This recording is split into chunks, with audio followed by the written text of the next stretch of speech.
Assalamualaikum warahmatullahi wabarakatuh. Salam sejahtera untuk kita semuanya. Bertemu lagi dengan saya Rodi Astomo di podcast di balik layar Perum Produksi Film Negara. Kesuksesan Perum Produksi Film Negara kalau kita melihat di tahun 2023 pasti ada di balik layar sebelumnya kejadian-kejadian apa yang memberikan insight untuk pembangunan dari PFN ini sendiri. Dan kilas balik itu kita akan hadirkan pada pagi hari ini, di hari Sabtu, di episode di balik layar bersama saya Rodi Astomo, dan tamu saya kali ini sudah hadir. Kita sebut beliau ini Mas Joko. Mas Joko ini adalah salah satu staf dari Perum Produksi Film Negara yang jauh sebelum saya hadir, beliau sudah hadir di PFN. Kita sambut Mas Joko. Selamat pagi. Halo. Pagi Mas Joko. Pagi Mas. Baik Mas Joko. Mas Joko, kita ngobrol rada santai aja ya. Bukan rada santai, memang santai sih ngobrol. Iya benar Mas. Jadi PFN di tahun 2023 ini kan hampir berusia 78 tahun. Dan sebelumnya kan pasti ada perjuangan orang yang terlibat di PFN sebelumnya. Benar. Mas Joko sendiri bisa diceritakan bergabung di PFN di tahun berapa itu Mas Joko? Oh benar Mas, saya bergabung di PFN itu pertengahan tahun 2018 Mas. Di bulan Juni kalau nggak salah. Ya, Mas Joko, bisa diceritakan di tahun 2018, bukan 2018. Mas Joko bergabung di PFN, itu tahun berapa? Saya kebetulan bergabung dengan PFN itu tahun 2018 pertengahan Mas. Kalau nggak salah di bulan Juni atau Juli gitu. Itu berarti kepemimpinan direktur sebelumnya, berarti tiga periode sebelum yang sekarang ya? Direktur Mas, benar. Mas Joko dari Jogja. Iya, saya di Jogja kebetulan merantau lah di Jakarta udah sekian lama. Kemudian saya tinggalnya di Ciputat, Mas, Tangerang Selatan. Terus melihat PFN, masuk di PFN waktu itu menjabat sebagai apa, Mas? Oh, awal saya masuk di PFN itu saya ditawarin dulu bekerja di sini itu sebagai office boy dulu, Mas. Sering berjalannya waktu.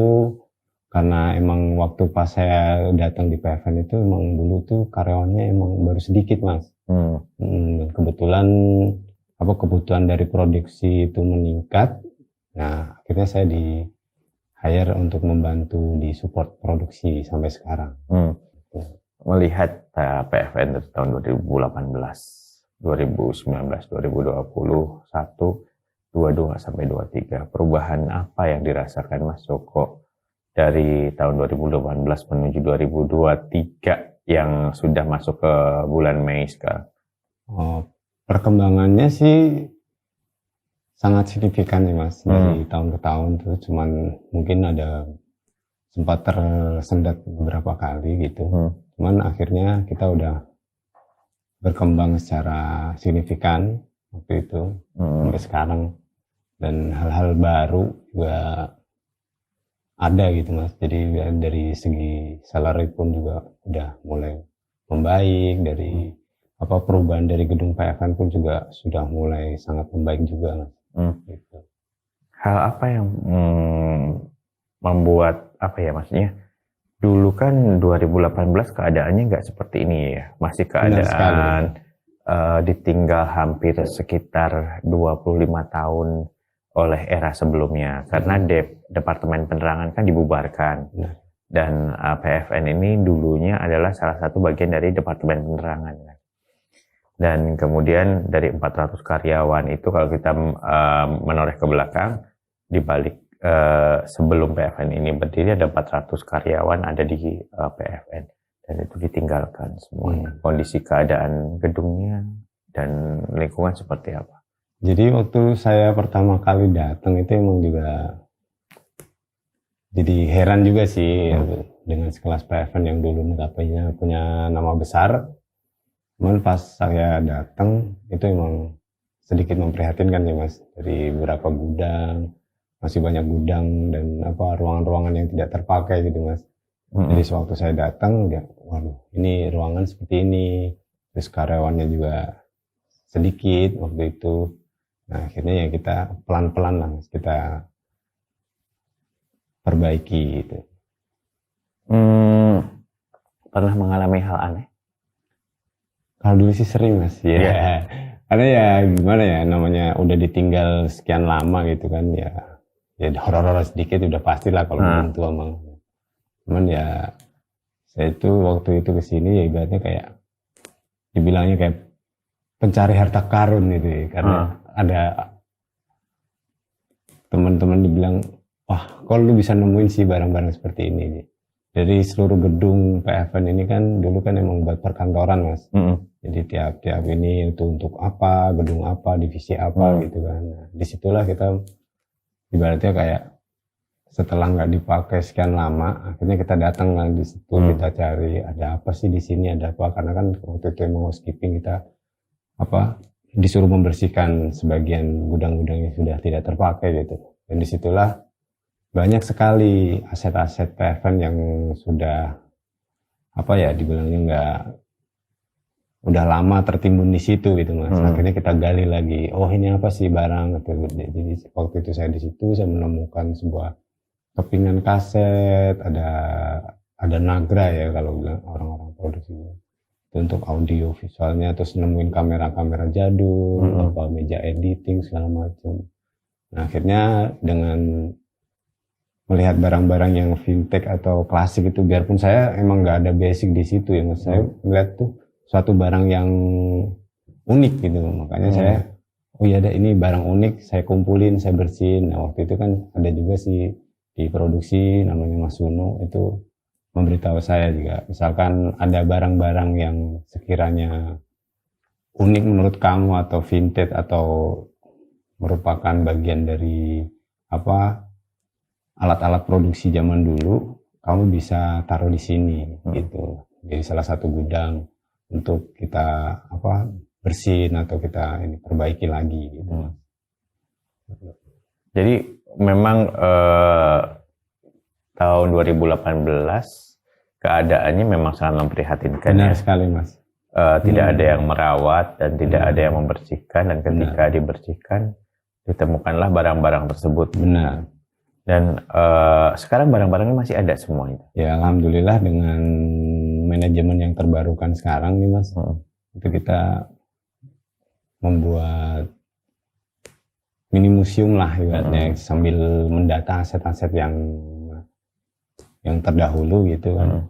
Seperti kayak ada kaset-kaset unyil atau foto-foto unyil yang jadul gitu, kita mendata dan untuk dibuatkan sebuah museum mini nantinya. Dan kemarin sih udah terrealisasi beberapa alat yang udah kita taruh di rencananya jadi museum mini itu tersebut.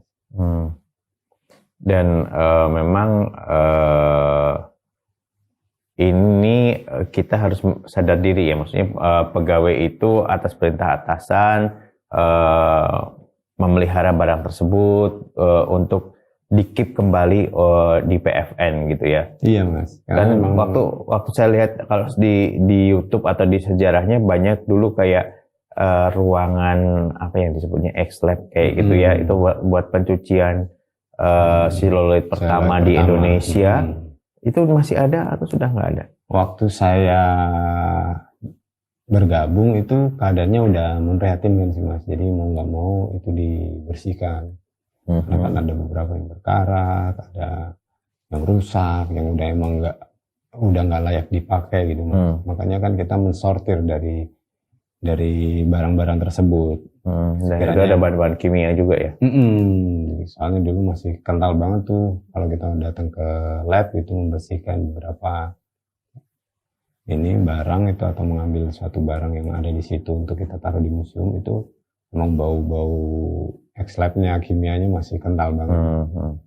Kemudian di tahun dengan manajemen baru yang sekarang itu emang udah dibersihkan, terus gedungnya emang udah dikit-dikit direvitalisasi gitu Mas. Jadi sekarang udah terlihat nyaman sih Mas kalau untuk ini.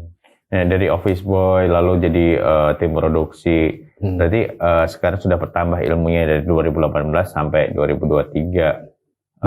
Hal apa yang menarik buat Mas Joko bekerja di PFN yang bisa dikatakan ini kayak batu loncatan karirnya juga gitu kan di PFN gitu. Awal mulai sih sedikit lucu sih Mas. Waktu itu kan memang saya baru jadi OB selama 1 bulan. Nah kebetulan diajak untuk membuat video profile salah satu BUMN. Dan waktu itu emang di luar kota Mas. Waktu itu kalau nggak salah di Padang sama di Bali. Nah saya pikir itu waktunya lama gitu Mas. Mas kamu diajak oleh salah satu karyawan diajak untuk syuting.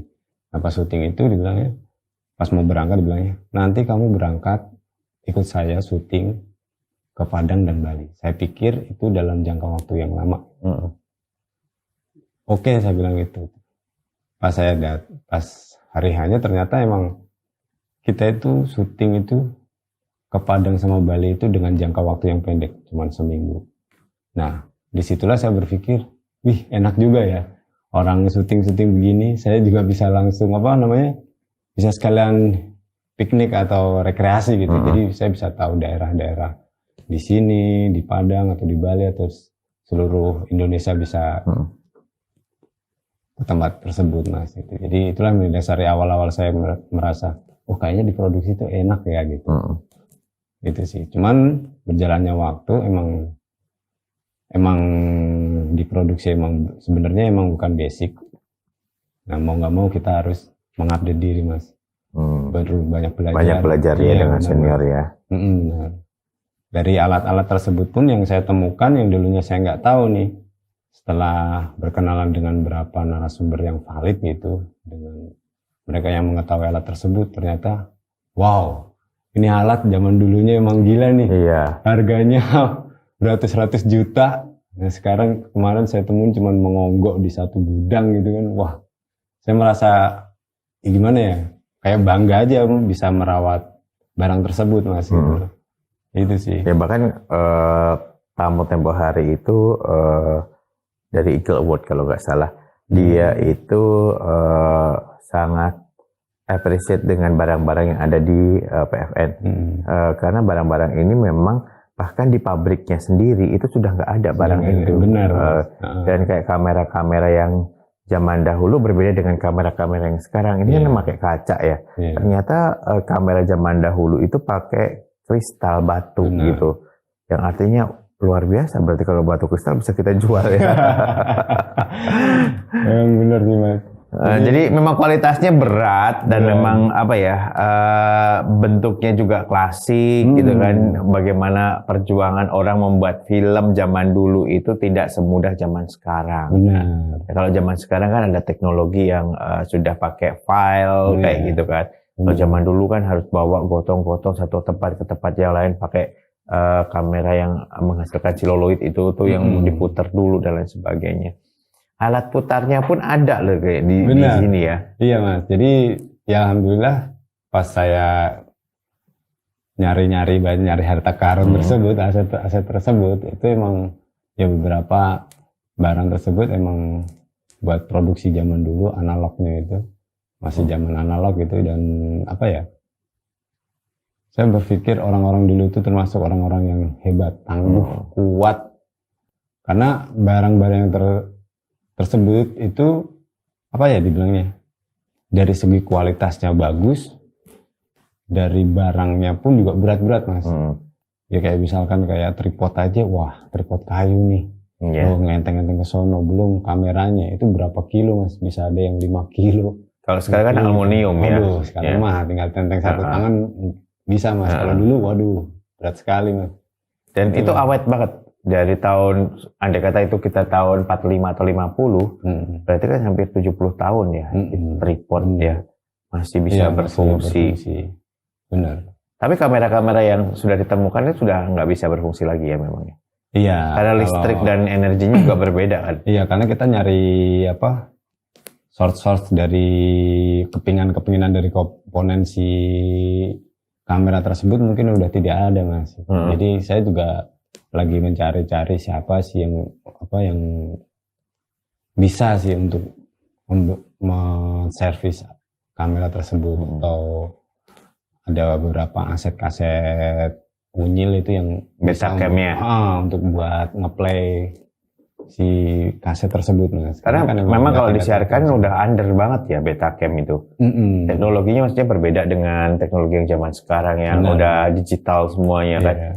Terus saya juga pernah menemukan di gudang itu ya ada lampu yang besar-besar. Sedangkan kita bandingkan dengan lampu di ruangan ini juga cukup berbentuk payung atau berbentuk LED atau panel LED udah selesai. Gitu. Sedangkan yang zaman dulu tuh sampai bolamnya tuh satu meja ini bolam semua gitu. Yang tempo hari yang saya temukan itu memang ada beberapa lampu yang zaman dulu tapi yang masih bolam ya, Mas. Bolam ARRI itu yang 5 kilo. Waktu saya temuin memang kondisinya memprihatinkan. Kebetulan kita coba nih sama Mas Hunu waktu itu untuk menservis lampu tersebut. Nah waktu itu ARRI yang 5 kilo, 5.000 watt. Waktu itu kita coba, ternyata berhasil.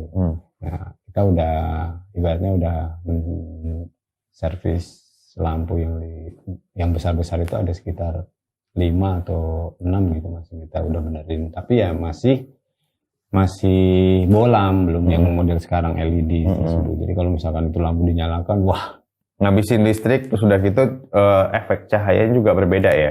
Panas sekali, Mas. Oh, panas banget ya? Seakan-akan kita bertemu matahari itu, Mas. Iya. Jadi memang aset-aset itu akhirnya bisa terselamatkan ya? Ada beberapa yang terselamatkan. Yang bisa terselamatkan. Nah, bekas X-Lab itu sekarang sudah menjadi satu bangunan yang baru gitu ya? Dan sudah ditutup dan lain sebagainya. Dan PFN sekarang kalau kita lihat sangat bersih dan luar biasa dengan teknologi dan kemampuan yang dihadirkan PFN di tahun 2023. Artinya memang banyak kemajuan sekali PFN semenjak zaman dulu, berarti hampir 25-26 tahun ditinggalkan, lalu masuk ke BUMN, diurus kembali, dijadikan sekarang namanya ya memang masih produksi film negara walaupun on proses menjadi salah satu bentuk financing film di Indonesia ya. Mas Joko, apa yang ingin disampaikan Mas Joko dengan sudah bekerja dari 2018 sampai 2023 ini? Ya, emang dengan kebijakan yang terbaru ya mungkin dari manajemen yang baru ini emang kita harus mengupgrade diri sih, Mas. Jadi ibaratnya ya kita harus aware dengan lingkungan sekitar, dengan aset-aset kita, dan sering belajar lah gitu. Kita karena sampai tua pun kita harus belajar kan gitu. Jadi itu aja sih, Mas, yang mungkin saya bisa sampaikan sih, Mas. Lebih aware dengan aset-aset yang ada di PFN gitu. Dan Mas Joko juga tidak pernah bermimpi dari seorang office boy sekarang menjadi staf di produksi gitu kan? Itu benar sekali, Mas. Dari zaman dulu saya mikir cuma itu nonton TV enak ya gitu kan, ini gambarnya ini bening, terus ada tulisan, tapi setelah saya masuk itu prosesnya seperti ini ya. Orang syuting, gabungin video, terus ada grafisnya, ada segini, wah. Tidak semudah yang dilihat, yang saya lihat di kita setengah TV, jam atau 1 jam nonton bioskop gitu ya. Iya bener. Ternyata prosesnya panjang dan lama. Mungkin sahabat PFN kalau perlu diketahui proses pembuatan film ini kalau yang kita nikmati durasi 1 jam itu butuh waktu sekitar 2 minggu bahkan 3 minggu untuk pengambilan gambarnya saja. Benar. Dan pengambilan gambar ini melibatkan krunya juga nggak sedikit ya Mas Joko ya. Banyak. Bisa sampai 30-50. Iya, tergantung untuk film pendek atau film panjang. Gitu. Mungkin nanti di nextnya bisa memanggil Mas Ibnu. Itu lebih detail lagi tentang sebuah film gitu. Ya artinya memang kita tidak pernah tahu apa yang terjadi di masa datang, tapi kita tidak boleh untuk tidak bermimpi ya Mas Joko. Benar. Dan Mas Joko ini salah satu di balik layar, kilas balik dari Peru Produksi Film Negara yang sampai sekarang hampir 78 tahun hadir di tengah-tengah masyarakat Indonesia. Ya, terima kasih Mas Joko atas waktunya dan ceritanya. Sama-sama Mas Rory. Kita akan tutup dengan apa ya? Closing statement ya. Closing statementnya dari Mas Joko tadi.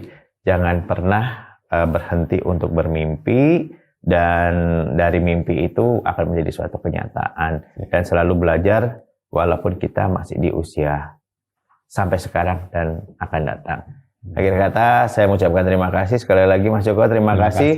Sampai jumpa di episode podcast di balik layar, masih bersama saya Rory Hastomo, mewakili tim dan kru yang terlibat. Mohon maaf jika ada kesalahan. Assalamualaikum warahmatullahi wabarakatuh.